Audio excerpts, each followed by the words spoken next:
है दोस्तों आपका हमारे चैनल नूरी स्टडी क्लासेस में। और आज हम आपके लिए लाए हैं क्लास 12th की ज्योग्राफ़ी, जिसमें हम चैप्टर 3 को कवर करेंगे। और ये जो है वो पूरा समरी है, यानी कि फुल समरी है, एनसीईआरटी हिंदी में पढ़ेंगे। और मतलब मान लीजिए कि पूरा जो अध्याय पढ़े हैं उसको हम बहुत ही जल्दी में पढ़ लेंगे इस अध्याय को। वैसे ये अध्याय कुछ बड़ा नहीं है, जो मेन टॉपिक है उन सबको इस अध्याय में हम कवर करेंगे। तो ये पार्ट 3 है। फर्स्ट और सेकंड चैप्टर कवर कर दिया गया है। अगर आपने नहीं देखा तो प्लीज़ जाकर उसे देख लीजिए, जिसका नाम है थर्ड चैप्टर का जनसंख्या संगठन। तो देखिए, जनसंख्या संगठन का मतलब ये होता है कि जनसंख्या जो है वो आयु संरचना में तात्पर्य, मतलब जनसंख्या जो है वो आयु संरचना का ही एक भाग है।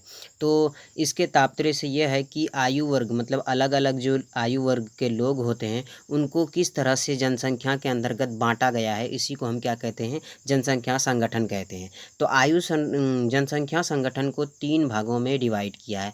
पहला भाग जो है उसमें कहा वो है युवक, यानी कि तरुण अवस्था। तरुण अवस्था में क्या होता है कि 0 से लेकर 14 वर्ष तक के जो बालक होते हैं उन्हीं को रखा जाता है प्रथम अवस्था, यानी कि तरुण अवस्था में रखा जाता है। उसके बाद दूसरा आता है जिसे हम कहते हैं प्रौढ़ावस्था या वयस्क अवस्था, ठीक है, जिसे हम यंग मैन भी कहते हैं। तो देखिए, इसके अंतर्गत रखा जाता है 15 से 59 वर्ग के लोगों को। और 15 से जो 59 वर्ग के लोग होते हैं ये क्या होते हैं, ये कार्यशील जनसंख्या के अंतर्गत आते हैं। तो ये याद रखिएगा कि अगर कार्यशील जनसंख्या अगर आपसे पूछा जाए तो मतलब कार्यशील जनसंख्या के अंतर्गत कौन से वर्ग आते हैं, तो 15 से लेकर 59 वर्ग वाले जो होते हैं ये आते हैं कार्यशील जनसंख्या के अंतर्गत। उसके बाद तीसरा जो आता है वो आता है वृद्ध जनसंख्या, यानी कि जो 60 से ऊपर होती है, मतलब जिसकी आयु 60 से ऊपर होती है वो वृद्ध जनसंख्या के अंतर्गत आता है। और आगे बात करते हैं तो आयु लिंग पिरामिड जो होता है वो 3 प्रकार का होता है। अगर आप अपनी पुस्तक को खोलेंगे तो पुस्तक में इस प्रकार से आपको कुछ डायग्राम बना हुआ दिखाई देगा। एक तरफ में स्त्रियों की संख्या दिखाई देगी आपको, और एक तरफ में आपको पुरुषों की संख्या दिखाई देगी, ठीक है। तो इसमें कुछ आंकड़ा दिया रहता है 1 2 3 4 इस तरह से रहता है, और इधर वर्ष रहता है, यानी कि 5 10 15 20 इस तरह से इधर वर्ष रहता है, और इधर 1 2 3 4, फिर इधर भी 1 2 3 4 रहता है, बीच में 0 रहता है। तो इस तरह से आप देखेंगे तो इसे ही आयुलिंग पिरामिड का आकार कहा जाता है। ये 3 प्रकार का होता है, ठीक है। तो वो सब आप थोड़ा सा बुक में देख लीजिएगा, उसके बारे में यहाँ से क्वेश्चन नहीं पूछे जाते हैं। तो आयु लिंग से हमारा तात्पर्य पुरुष स्त्री की जनसंख्या के अनुपात से, यानी कि आयु लिंग हमें ये बताता है कि स्त्री और पुरुष की जो जनसंख्या है उसका क्या रेशियो है, यही हमें आयु लिंग बताता है। तो अगर आपसे आयु लिंग के बारे में पूछा जाए तो आप लिख सकते हैं। इसके अंतर्गत क्या होता है कि प्रति 1000 पुरुषों की जनसंख्या पर स्त्रियों की जनसंख्या की गणना की जाती है। मान ली इसके, यानी कि आयु लिंग जो होता है, सॉरी लिंग अनुपात जो होता है, इसके अंतर्गत क्या होता है कि 1000 पुरुषों पर स्त्रियों की संख्या रखी जाती है। तो लिंग अनुपात निकालने का सूत्र है पुरुषों की संख्या, लिंग अनुपात निकालने का सूत्र है पुरुषों की संख्या बटे स्त्रियों की संख्या और गुना में 1000। तो ये आपका सूत्र है लिंग अनुपात निकालने का। तो ये आप जान चुके हैं। और स्त्रियों की संख्या मतलब 1000 पुरुषों में स्त्रियों की संख्या रखी जाती है। ये हमारे भारत में निकालने का तरीका है। और विदेशों की बात करें तो विदेशों में कहीं कहीं पे क्या होता है कि स्त्रियों की संख्या ऊपर रखी जाती है और नीचे में पुरुषों की संख्या रखी जाती है, और गुना फिर मल्टीप्लाई जो है वो 1000 से कर दिया जाता है। तो इस प्रकार से विदेशों में होता है, लेकिन हमारे भारत में जो होता है वो पहले पुरुषों की संख्या ऊपर में रखी जाती है और नीचे में स्त्रियों की संख्या रखी जाती है। तो इस प्रकार से। उसके बाद विकसित देश जो होते हैं, विकसित देश किसे कहा जाता है, जो कि डेवलप देश होते हैं। जैसे कि बात करें अमेरिका की, तो अमेरिका क्या है, एक विकसित देश है, ठीक है। तो विकसित देशों में क्या होता है, लिंग अनुपात महिलाओं के पक्ष में होता है, यानी कि औरतों के पक्ष में होता है। यहाँ पे भ्रूण हत्या और शिशु हत्या नहीं होता है, महिलाओं को भी आदर दिया जाता है, सम्मान दिया जाता है, ठीक है। तो बात करें विकसित देशों की, तो यहाँ पे क्या होता है कि महिलाओं को आदर सम्मान हर चीज़ दिया जाता है। लेकिन विकासशील और अविकसित देशों की बात करें तो यहाँ पे पुरुषों को ज़्यादा मतलब महत्व दिया जाता है और स्त्रियों को बहुत निंदित किया जाता है, बेकार माना जाता है। तो यहाँ पे वही बात बताई गई कि जबकि विकासशील और अविकसित देशों में पुरुषों के पक्ष में होता है, यानी कि लिंग अनुपात जो होता है वो पुरुषों के पक्ष में होता है। और यहाँ पे मतलब महिलाओं को बहुत घृणीय नज़र से देखा जाता है। उसके बाद आगे कहता है कि निवास स्थान के आधार पर जनसंख्या का नगरीय और ग्रामीण में विभाजन कर सकते हैं। यानी कि हम देख कर, यानी मान लीजिए कि ये कोई जगह है और यहाँ पे कुछ लोग रहते हैं, और ये भी कोई जगह है, यहाँ पे भी कुछ लोग रहते हैं, तो यहाँ पे आप पता कर सकते हैं, यहाँ पे लोग जो रह रहे हैं उसको देख कर भी आप पता कर सकते हैं कि वो जनसंख्या जो है वो एक नगरीय यानी कि शहरीय जनसंख्या है या फिर वो एक ग्रामीण गाँव की जनसंख्या है। तो इसके बारे में आप पता कर सकते हैं। वो कैसे कर सकते हैं? तो यहाँ पे के विकास को देखकर, अगर यहाँ पे अच्छी सड़कें हैं, सब चीज़ अच्छी अच्छी सुविधाएं यहाँ पे उपस्थित हैं, तो इसे आप क्या कहेंगे कि ये एक शहर है यानी कि नगरीय है। और यहाँ पे कोई चीज़ मतलब किसी भी चीज़ की सुविधा नहीं है, यहाँ पे अच्छी सड़कें नहीं है, बहुत सी सारी चीज़ यहाँ पे बेकार है, तो इसे क्या कहेंगे आप कि ये एक ग्रामीण क्षेत्र है। ठीक है, ग्रामीण इलाका है। तो इसी को हम संयोजन मतलब नगरीय संयोजन या ग्रामीण संयोजन कहते हैं। तो ग्रामीण नगरीय संयोजन के बारे में अगर पूछा जाए तो आप ये लिख सकते हैं कि निवास के स्थान पर निवास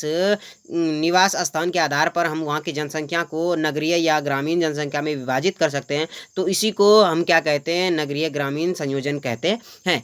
उसके बाद आगे का टॉपिक कह रहा है कि विकसित देशों में नगरीय जनसंख्या का अधिक उच्च यानी कि विकसित जो देश होता है यहाँ पे नगरीय जनसंख्या जो होती है वो बहुत ज़्यादा होती है। और इसलिए ज़्यादा होती है कि यहाँ के ज़्यादातर जो लोग होते हैं वो द्वितीयक और तृतीयक द्वितीयक और चतुर्थ क्रियाकलाप में संलग्न रहते हैं। यानी कि मतलब द्वितीयक क्रियाकलाप के अंतर्गत आता है कौन से? तो जैसे कि मैन्युफैक्चर आता है। ठीक है, उसके बाद तृतीयक क्रियाकलाप में आता है टीचर, वकील, मतलब ये सब जो आता है वो किस में आता है? तृतीयक में आता है। और चतुर्थ में जो आता है वो क्या आता है? तो चतुर्थ में आता है महाविद्यालय के टीचर और एटसेट्रा, बहुत सारी चीज़ आते हैं। उसके बारे में आपको क्वेश्चन में बताएंगे। इससे क्वेश्चन पूछे जाते हैं, तो एक अलग से जो सब्जेक्टिव क्वेश्चन वाला वीडियो आएगा आप उसमें देख लीजिएगा। तो यहाँ पे बताया कि विकसित देशों में जो होता है वो यहाँ की जनसंख्या जो होती है वो ज़्यादातर शहरी जनसंख्या होती है। और इस बात पर हम शोध करेंगे। तो जैसे कि बात करें हम, तो विकसित है, जबकि विकासशील देशों में इसका विपरीत होता है। यानी कि जो विकसित देश होता है वहाँ पे नगरीय जनसंख्या होती है, और अविकसित या विकासशील देशों की बात करें तो यहाँ पे जो जनसंख्या होती है वो इसके निगेटिव होता है, यानी कि इसका उल्टा होता है। यहाँ पे ग्रामीण जनसंख्या ज़्यादा होती है, नगरीय जनसंख्या बहुत ही कम होती है। उसके बाद आगे बात करते हैं। आगे कह रहा है कि वह व्यक्ति साक्षर यानी कि साक्षर किसे हम कहेंगे? किसी व्यक्ति को हम साक्षर किस तरह से कहेंगे, कैसे जानेंगे कि ये व्यक्ति साक्षर है? तो देखिए, किसी व्यक्ति को हम साक्षर तब कहेंगे जब वह व्यक्ति जो मतलब साक्षर व्यक्ति हम तब कहेंगे जब वो यानी कि वो व्यक्ति अपने रोज़मर्रा के जीवन में एक सरल वाक्य को समझ सके, लिख सके और पढ़ सके। तो इसी को हम क्या कहेंगे? मतलब साक्षरता कहेंगे या साक्षर व्यक्ति कहेंगे, जो ये सब के बारे में जिस व्यक्ति में इन सब चीज़ों का गुण हो उसे हम साक्षर व्यक्ति कहेंगे।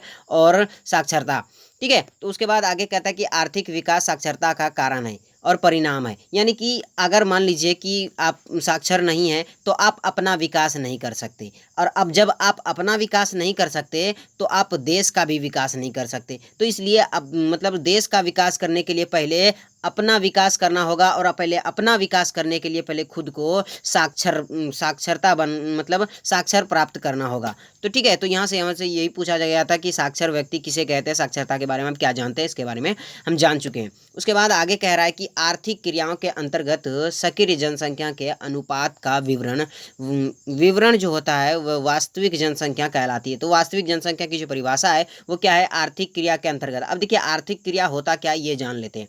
तो आर्थिक क्रिया ऐसी क्रिया होती है जिसमें कि हमें आय प्राप्त हो, उसे हम आर्थिक क्रिया कहते हैं। मतलब ऐसा कोई काम हम करें जिससे कि हमें आय प्राप्त हो, इनकम हो, उसे हम आर्थिक क्रिया कहेंगे। और इसी को व्यवसायी संरचना भी कहा जाता है। तो इसके अनुपात के इसका जो अनुपात होता है, इसी के विवरण को हम क्या कहते हैं? व्यावसायिक संरचना कहते हैं। उसके बाद अभी आर्थिक क्रियाओं को 4 भागों में बांटा गया है। जो आर्थिक क्रिया यानी कि पैसे का जो स्रोत है वो 4 तरफ से ही आता है। पहला आता है प्राथमिक क्रिया, दूसरा आता है द्वितीयक क्रिया, तीसरा आता है तृतीयक क्रिया, और चौथा आता है चतुर्थ क्रिया। तो देखिए, प्राथमिक क्रिया जो होता है इसके अंतर्गत कौन कौन से काम आते हैं यह भी आपको बता देते हैं। तो प्राथमिक क्रिया के अंतर्गत आता है कृषि, द्वितीयक क्रिया के अंतर्गत आता है मैन्युफैक्चर, जिसे हम कहते हैं विनिर्माण।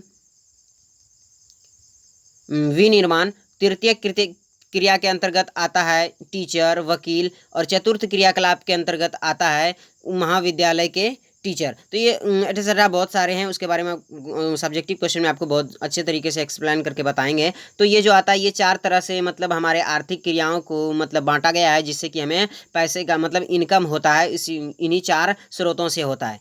तो विनिर्माण के बारे में थोड़ा सा बता देते कि मैन्युफैक्चर में विनिर्माण जो होता है वो क्या होता है कि प्राथमिक क्रिया के अंतर्गत मान लीजिए कि प्राथमिक क्रिया में क्या होता है, कृषि आता है। तो कृषि में क्या हुआ कि गन्ने का खेती किया, तो गन्ने का खेती किया, इस गन्ने को अब उस बाजार में जाकर बेच दिए, कुछ भी दामों में बेचा होगा, मान लीजिए कि 5 रुपये में बेच दिया, ठीक है। अब जो मतलब जो लोग उस गन्ने को खरीदे वो क्या करे, उससे गुड़ या चीनी बना दिए। तो अब ये 5 रुपये में खरीदे थे, अब ये कितने रुपये में दे दिए, 32 रुपये में दे दिए। तो ये क्या हुआ कि मैन्युफैक्चर करने के बाद उसका मूल्य, उसकी उस वस्तु का कीमत जो होता है वो ज़्यादा हो जाता है, यानी कि वो वस्तुएं बहुमूल्य हो जाती है पहले के अपेक्षा। तो इसे हम विनिर्माण कहते हैं या मैन्युफैक्चर कहते हैं। तो द्वितीय क्रियाकलाप में यही काम होता है। उसके बाद आगे का लास्ट टॉपिक की मतलब यही कह रहा है कि अविकसित और विकासशील देशों में अधिकतर जनसंख्या प्राथमिक व्यवसाय में कार्यरत हैं, जबकि वास्तविक देशों में मतलब क्या होता है कि जो अविकसित और विकासशील देश हैं यहाँ पे ज़्यादातर जो लोग होते हैं वो प्राथमिक क्रियाकलाप के अंतर्गत आते हैं। प्राथमिक क्रियाकलाप आपको हम बताएं कि जो कृषि मतलब प्राथमिक क्रियाकलाप के अंतर्गत आता है कृषि, पशुपालना, मत्स्य पालना, ठीक है, ये सब जो आता है वो प्राथमिक क्रियाकलाप में आता है। तो विकासशील और विकसित देश जो होता है विकासशील और अविकसित देश जो होता है यहाँ पे यही सब काम किया जाता है। तो ये सब देशों में जैसे कि भारत हो जाएगा, बांग्लादेश हो जाएगा, नेपाल हो जाएगा, ये सब क्या हो जाएगा, ये सब में यही सब काम किया जाता है। तो भारत जो है वो विकासशील देश है क्योंकि ये अपना अभी विकास कर रहा है। और जबकि बात करें तो विकासशील देशों में अधिकतर जनसंख्या जो होती है वो द्वितीयक, तृतीयक और चतुर्थ क्रियाकलाप में संलग्न रहते हैं, यानी कि ज़्यादातर जो लोग होते हैं वो इन्हीं सब काम करते हैं, यानी कि थोड़े हाई क्वालिटी वाले काम करते हैं। तो ये जो हमारा टॉपिक था ये हमारा एंडिंग हो गया। अब यहाँ से हम पढ़ेंगे, यहाँ से जो हम पढ़ेंगे वो पढ़ेंगे इसके सब्जेक्टिव क्वेश्चन को, यानी कि जो शॉर्ट क्वेश्चन होते हैं, लघु उत्तरीय प्रश्न, उसको हम जानेंगे। तो यहाँ पे 6 शॉर्ट क्वेश्चन है, इसको भी बहुत जल्दी ही हम कवर कर लेते हैं। तो देखिए यहाँ से क्वेश्चन ये पूछा जाता है कि सबसे लिंग अनुपात वाला देश कौन सा, यानी कि UAI जिसे हम कहते हैं संयुक्त अरब अमीरात में लिंग अनुपात जो है वो सबसे कम है। अरब से ये क्वेश्चन पूछा जाता है कि विश्व में सबसे कम लिंग अनुपात वाला देश कौन सा है, तो संयुक्त अरब अमीरात है। तो देखिए अब संयुक्त अरब अमीरात में सबसे कम लिंग अनुपात क्यों है, तो इसलिए है क्योंकि मान लीजिए कि ये संयुक्त अरब अमीरात है और ये कोई अन्य देश है। तो यहाँ से लोग जो हैं वो क्या कर रहे हैं, प्रवास कर रहे हैं, ये यहाँ से यहाँ पर आ रहे हैं, यानी कि अपने काम की तलाश में ये इस देश में आए, इस देश पे आए। तो अब इस देश में जो आए, यहाँ की जो जनसंख्या थी उसमें कुछ गिरावट आई, यानी कि कमियां आई। तो जब यहाँ की देशों में मतलब इस देशों की जनसंख्या में कमी आई तो वो क्या, वहाँ की जो कार्यशील जनसंख्या होगी उसकी जनसंख्या का क्या होगा, मतलब निम्न होगा, कम होगा। तो इसी कारण से क्या है कि संयुक्त अरब अमीरात जो है यहाँ का लिंग अनुपात बहुत ही कम है। तो आप जान चुके हैं कि संयुक्त अरब अमीरात में निम्न लिंग अनुपात का प्रमुख कारण है। तो प्रमुख कारण है कि पुरुष जो कार्यशील जनसंख्या है वो क्या करते हैं, चयनित प्रवास करते हैं, यानी कि वो दूसरे जगह पर चले जाते हैं, प्रवास के कारण वहाँ की जनसंख्या में कमी आ जाती है। उसके बाद अगला क्वेश्चन कह रहा है कि कौन सा आयु वर्ग आर्थिक रूप से कार्यशील जनसंख्या के प्रतिनिधित्व करता है, यानी कि कौन सा आर्थिक क्रियाकलाप के अंतर्गत सबसे ज़्यादा कार्यशील होता है, यानी कि कार्य करता है। तो आपको बताए थे 15 से लेकर जो 59 वर्ग के लोग होते हैं ये क्या होते हैं, यंग होते हैं और यही अपने संसाधनों का उपयोग करते हैं, ठीक है। तो कार्यशील जनसंख्या के अंतर्गत जो आता है वो 15 से 59 वर्ग के लोग आते हैं। उसके बाद आगे कह रहा है कि विश्व में सबसे अधिक लिंग अनुपात वाला जो देश है वो कौन सा है, तो सबसे अधिक लिंग अनुपात वाला देश जो है वो है लैटविया। कौन है, लैटविया। यहाँ की जो मतलब यहाँ का जो लिंग अनुपात है वो 1187 है, ये आप याद रखिएगा, ऑब्जेक्टिव में पूछे जाते हैं। उसके बाद सबसे कम जो है वो संयुक्त अरब अमीरात का है, ठीक है। यहाँ की जो कि यहाँ का है कितना लिंग अनुपात, तो मतलब 1000 पुरुषों पर स्त्रियों की संख्या जो है वो कितना है, 468 है, ठीक है। तो आपको बताए थे कि 1000 पुरुषों पर स्त्रियों की संख्या, और यहाँ पे लेटविया में जो था वो 1000 पुरुषों पर स्त्रियों की संख्या 1187 थी। तो मान 1000 पुरुष हैं तो उसमें से 187 जो है वो ज़्यादा ही है, ठीक है। तो इसी कारण यहाँ की मतलब लिंग अनुपात है वो बहुत ज़्यादा है। उसके बाद लिंग अनुपात कहते किसको हैं, ये भी थोड़ा सा जान लेते हैं कि लिंग अनुपात किसे कहते हैं। ये छोटी सी परिभाषा है, शायद आपसे 1 नंबर में भी पूछा जाए। तो देखिए, प्रति 1000 पुरुषों पर जो स्त्रियों की संख्या होती है उसी को हम क्या कहते हैं, लिंग अनुपात कहते हैं। तो बहुत शॉर्ट सी परिभाषा थी, आपको याद रह जाएगा हमेशा के लिए। उसके बाद वर्ष 2001 में विश्व की जो जनसंख्या, मतलब 2001 में क्या हुआ कि पूरे विश्व की जनगणना हुई, और इस जनगणना में ये मतलब पता किया गया कि कितने प्रतिशत जनसंख्या जो है वो नगरीय है, यानी कि शहरीय जनसंख्या जो है वो कितना प्रतिशत है। तो जब ये पता लगाया गया तो इसकी जो रेशियो निकला वो निकला 45%, यानी 45% निकला कि पूरे विश्व में 2011 के आंकड़ों 2001 के आंकड़ों के मुताबिक पूरे विश्व की जो जनसंख्या है उसका 45% क्या है, वो एक नगरीय जनसंख्या यानी कि शहरी जनसंख्या है। तो यहाँ से हमारा वीडियो एंडिंग होता है। अगर आपको ये वीडियो पसंद आता है तो प्लीज़ लाइक कीजिए और अपने 5 दोस्तों के साथ इसे प्लीज़ शेयर कीजिए। और अभी तक आपने हमारे चैनल को सब्सक्राइब नहीं किया तो प्लीज़ आपसे गुजारिश है, विनती है, निवेदन है, अनुरोध है कि आप हमारे चैनल को सब्सक्राइब कीजिए और साथ में बेल आइकन को भी दबा लें ताकि घंटे की आवाज़ आपको भी सुनाई दे। मिलते हैं नेक्स्ट वीडियो में। जय हिंद, जय भारत।